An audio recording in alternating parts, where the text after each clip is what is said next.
je cède maintenant la parole à Mme la députée de Crémazie. Madame la députée. Merci beaucoup, Monsieur le Président. Monsieur le Président, je ne vous l'apprends certainement pas ni à quiconque ici dans cette enceinte que parler pour la première fois ici est un grand moment dans une vie. C'est pourquoi, avant d'aller plus loin, je tiens à remercier chaleureusement les citoyens de la circonscription de Crémazie de m'avoir accordé leur confiance pour les représenter à l'Assemblée nationale. Merci de me permettre de vous servir, de défendre vos intérêts et de contribuer en votre nom au progrès du Québec. Être député constitue un grand privilège et je saurai remplir mon mandat avec enthousiasme, détermination et transparence. Je tiens également à remercier l'ensemble des bénévoles qui ont aidé lors de la dernière campagne électorale. Ils ont été nombreux, ils ont été généreux de leur temps et ont fait toute la différence dans le résultat de cette élection. J'y ai trouvé des amis qui me sont maintenant très précieux. Un merci tout spécial aussi à Mme Michèle Lanquintier, députée de Crémazie de 2003 à 2007, qui, avec l'amour de cette circonscription encore bien ancrée au cœur, m'a accompagnée dans cette campagne électorale. J'y ai trouvé une femme de passion qui a apporté beaucoup à cette circonscription et qui est maintenant une grande source d'inspiration. Un grand merci également à Gilles, à Fernand, à Charles, à Brigitte et à tous les autres sans qui l'aventure n'aurait pu être possible.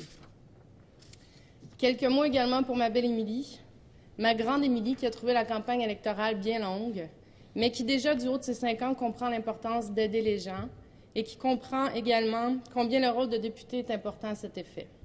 Je l'embrasserai fort parce que c'est un peu, beaucoup, pour elle et pour les autres enfants, pour les générations futures que je suis ici et que nous sommes tous ici. Monsieur le Président, permettez-moi de rappeler que la circonscription de Crémazie occupe le centre-nord de l'île de Montréal. Elle se situe sur une partie de l'arrondissement d'Annecy-Cartierville et, dans une moindre mesure, celui de Montréal-Nord. C'est une circonscription qui témoigne de son histoire et qui est riche en lieux et en noms qui évoquent son passé et l'évolution de ses quartiers. On n'a qu'à penser au vieux moulin de la Visitation, au magasin général d'antan ou encore à l'église de la Visitation, qui est la plus ancienne église encore debout à Montréal. C'est une circonscription absolument magnifique qui met en valeur le charme insulaire de Montréal puisqu'elle est bordée par une quinzaine de kilomètres de rives. Avec ses centaines de parcs, c'est le rendez-vous pour les gens en quête de nature à Montréal, un peu la campagne en ville. C'est aussi un endroit où les activités familiales, culturelles et sportives foisonnent quotidiennement. Et d'ailleurs, en cette période de série, je ne pourrais passer sous silence que c'est également la circonscription qui a vu naître et grandir le Rocket Maurice Richard. Ayant moi-même grandi à la campagne, dans un village de tout juste 2000 habitants à proximité de Montréal, je me sens extrêmement choyée d'être députée de Crémazie, qui, malgré le fait qu'elle soit une circonscription urbaine, revêt la même proximité, la même solidarité que les circonscriptions rurales. Les gens naissent et vivent dans Crémazie pendant plusieurs années, et s'ils la quittent, c'est pour mieux y revenir. C'est une circonscription que les gens affectionnent et dans laquelle ils s'investissent. Et c'est ce qui fait sa plus grande richesse. Au-delà de la beauté de ses rives, au-delà de la beauté de ses parcs, c'est son capital humain. J'ai le bonheur et le privilège de croiser tous les jours des gens qui ont à cœur de s'investir dans cette communauté. J'ai moi-même toujours été animée par le besoin d'aider les gens. Ayant débuté mes études en psychologie, je me destinais à être psychologue avec cet objectif. Puis je me suis dit qu'aider une personne à la fois, c'était pas suffisant. Je me suis dirigée vers la gestion dans le réseau de la santé en me disant que je pourrais en aider davantage.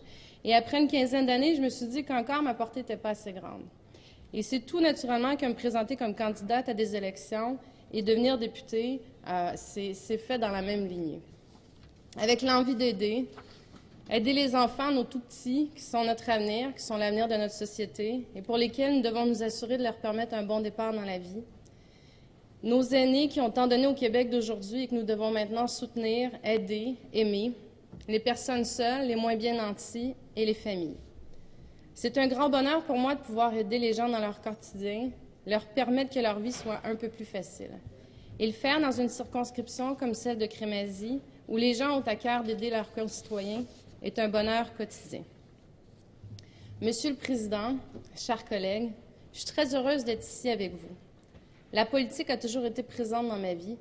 Le sujet occupait les discussions familiales plus souvent qu'autrement. Il a toujours été clair dans mon esprit que c'est ici que se prennent les grandes décisions pour notre présent et pour notre avenir. C'est ici que 125 hommes et femmes, de partout au Québec, travaillent pour améliorer le sort quotidien de millions de personnes qui forment une nation d'exception, le Québec. C'est ici également que nous avons la responsabilité d'avoir à l'esprit, dans tous nos débats, les répercussions de nos décisions pour ceux et celles qui nous suivront. Le fait d'être la députée de Crémazie à l'Assemblée nationale constitue un honneur immense.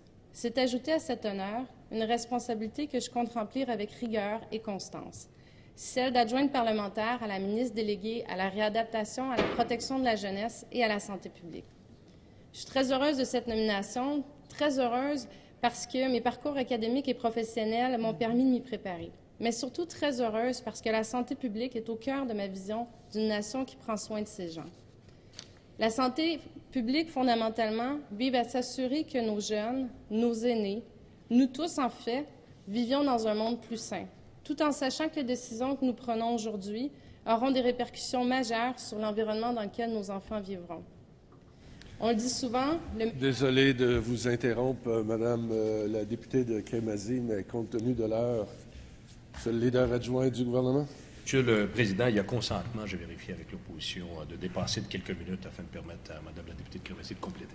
Très bien. Alors, j'ai le consentement. Veuillez poursuivre, Madame la députée de Crémazie. Merci. Comme je le disais, on le dit souvent, le meilleur remède, c'est la prévention. Agir en santé publique, donc investir en santé publique, assure des économies substantielles en frais de traitement de maladies qui occupent tant notre système de santé. La santé publique, c'est la santé du public. Cela consiste à garder la population en santé. Cela consiste à éloigner le plus possible les agents qui nous rendent malades et à rapprocher autant que se peut ceux qui nous sont sains. C'est lutter contre le tabagisme et l'alcoolisme. C'est favoriser l'exercice et une saine alimentation. C'est traquer les bactéries comme celles responsables de la légionellose. C'est lutter contre les émanations de gaz toxiques comme le radon. C'est protéger nos enfants d'un air scolaire qui transporte des moisissures. Et c'est protéger nos aînés en période de canicule. La santé publique s'intéresse au développement de l'enfant, aux habitudes de vie, aux maladies chroniques, aux maladies infectieuses, à la santé environnementale et à la santé au travail. Comme vous pouvez le constater, Monsieur le Président, j'ai devant moi un programme bien chargé. Mais j'ai par ailleurs la chance de pouvoir m'atteler à cette tâche avec une ministre extraordinaire, armée d'une volonté de faire pour améliorer la santé et le bien-être des Québécois. C'est donc en toute humilité, mais également en toute confiance que je me mets au travail. En terminant, je remercie encore une fois tous les citoyens de Crémazie qui m'ont fait confiance et qui ont fait confiance à mon équipe. Je vous représenterai dignement à l'Assemblée, avec enthousiasme, mais surtout avec sollicitude. Et sachez que les portes de mon bureau vous sont toujours ouvertes. Sur ce, je souhaite à tous les parlementaires un magnifique mandat. Soyons tous à la hauteur des 8 millions de Québécois que nous représentons. Offrons-leur un ton différent, une dynamique différente, une collaboration renouvelée pour continuer de faire du Québec un des meilleurs endroits où vivre. Merci.